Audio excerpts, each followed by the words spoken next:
Hello friends, welcome to defence matrix. तो republic day की parade के बाद डिफेंस मिनिस्टर राजनाथ सिंह द्वारा इंटरैक्ट किया गया डीआरडीओ के टॉप परफॉर्मिंग साइंटिस्टों के साथ, और वहां पर उन्होंने कुछ ऐसी बात कही जिसके बारे में ज़्यादा चर्चा नहीं हो रही है पर होनी चाहिए। उनके द्वारा इन साइंटिस्टों को कॉम्प्लीमेंट किया गया इनके वेपन्स के लिए, जिन्होंने ऑपरेशन सिंदूर में इंडिया के लिए काफ़ी अच्छा परफॉर्म किया है। इसमें इन्होंने स्मार्ट एंटी एयरफील्ड वेपन यानी कि डीआरडीओ 100 का भी डिस्कशन किया। तो अभी तक जब हम बात करते हैं ऑपरेशन सिंदूर में इस्तेमाल हुए वेपन्स की, तो ऑफेंसिव रोल में ब्रह्मोस को छोड़कर किसी भी इंडिजिनस वेपन की बात नहीं करी जाती है। ब्रह्मोस भी एक तरीके से आप कह सकते हैं इंडो रशियन वेपन है, लेकिन कंप्लीटली इंडिजिनस वेपन की बात नहीं कही जाती है। और डीआरडीओ 100 का यहाँ पर होना शोकेस करता है कि हमने अपने खुद के वेपन्स को भी इस्तेमाल किया है। और अब सवाल यहाँ पर उठता है कि क्या जो हमने रनवेज पर बड़े बड़े क्रेटर्स देखे थे वो डीआरडीओ 100 द्वारा तो नहीं बनाए गए हैं, जो कि पहले लग रहा था कि ब्रह्मोस या फिर स्कैल्प मिसाइल द्वारा बनाए गए हैं। ऐसा लगता है कि ब्रह्मोस और स्कैल्प मिसाइल को दूसरे हाई वैल्यू टारगेट्स को डिस्ट्रॉय करने के लिए इस्तेमाल किया गया था, वहीं पर जो रनवेज में छेद बने हैं वो डीआरडीओ 100 के इस्तेमाल से बने हैं। तो डीआरडीओ 100 फिलहाल Su-30 MKI भी फायर कर सकते हैं और जैगुआर्स भी फायर कर सकते हैं। इनको डिस्प्लेस के टाइम में जैगुआर्स के साथ भी लोडेड देखा गया है, जहां पर ड्यूल रैक पायलॉन में 201 हार्ड पॉइंट में कैरी किए जाते हैं।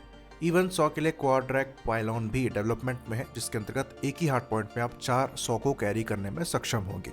तो डीआरडीओ 100 के सर्विस इंडक्शन को लेकर सवाल थे, ये तो पता है कि ऑर्डर दिए जाने थे। इवन 2021 में ही इसके मास प्रोडक्शन को अप्रूव कर दिया गया था, लेकिन इस पर क्लैरिटी नहीं थी कि ये ऑपरेशनल है या नहीं है। और यहाँ पर जब ये कहा जाता है कि ऑप सिंदूर में इनका इस्तेमाल हुआ है, तो ये शोकेस करता है कि ये वेपन्स ऑपरेशनल भी हैं। इवन इनके और ज़्यादा एडवांस वर्जन्स पर काम किया जा रहा है। 2021 में ही जो सैटेलाइट नेविगेशन गाइडेड 100 है, इसका टेस्ट भी किया गया है।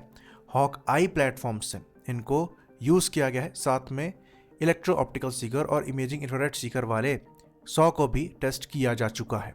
तो पिछले साल जून में ही प्रपोजल आया था इन नए वर्जन्स को सर्विस में इंडक्ट करने का। साथ में ये बात हमको बता दें कि जो करंट वर्जन्स हैं ये मात्र 125 किलोग्राम के हैं, और उसमें भी ये 80 किलोग्राम के यानी कि 80 किलोग्राम के आसपास का हाई एक्सप्लोजिव वॉरहेड कैरी करते हैं। तो ये जो क्रेटर आपको रनवेज पर दिखाई दे रहे हैं ये डेफिनेटली बना सकते हैं बड़े आराम से। साथ में यहाँ पर एक्यूरेसी आपको 7 मीटर CP की मिल जाती है, जो कि नेशनल नेविगेशन सिस्टम GNSS से एड है। वहीं पर जो नया EO-IIR वाला वर्जन है, यानी कि इसमें इलेक्ट्रो ऑप्टिकल सेंसर लगा रखा है, वहाँ 3 मीटर से कम की आपको एक्यूरेसी मिल जाती है। मोस्ट लाइकली ये जो नए वर्जन हैं ये ऑप्शन सिंदूर में इस्तेमाल नहीं किए गए होंगे, पर फिर भी जो एक्यूरेसी यहाँ पर दिख रही है वो काबिले तारीफ है।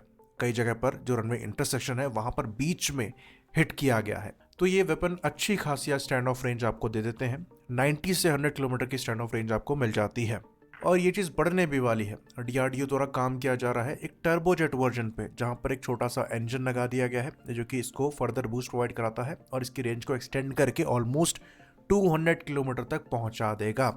साथ में EO-IIR सेंसर है ही, जो कि एक्यूरेसी बढ़ा देता है। अब इमेजिन करिए एक Su-30 MKI जो कि 100 के पेलोड के साथ है और 100 ड्यूल रैक और क्वाड रैक पायलॉन में कैरी किए जा रहे हैं। एक Su-30 MKI मैक्सिमम 20 के अराउंड 100 भी कैरी कर सकता है।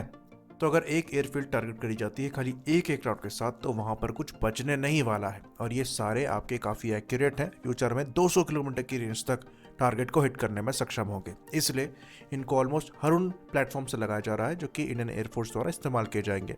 तो ये आपके रफाल से भी इंटीग्रेटेड होंगे, Su-30 MKI से तो है ही, जैगुआर से तो है ही, साथ में तेजस से भी इनका इंटीग्रेशन किया जा रहा है।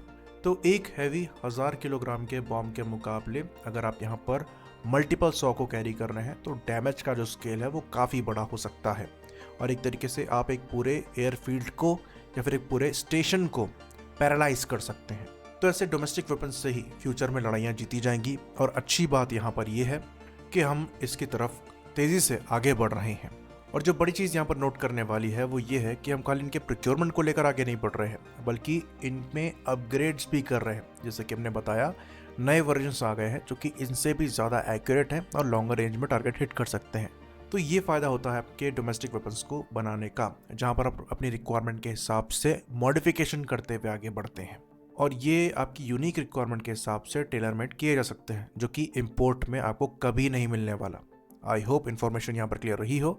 इसी बात पर इस वीडियो को हम ख़त्म करेंगे। लाइक करिए, सब्सक्राइब करिए। जय हिंद।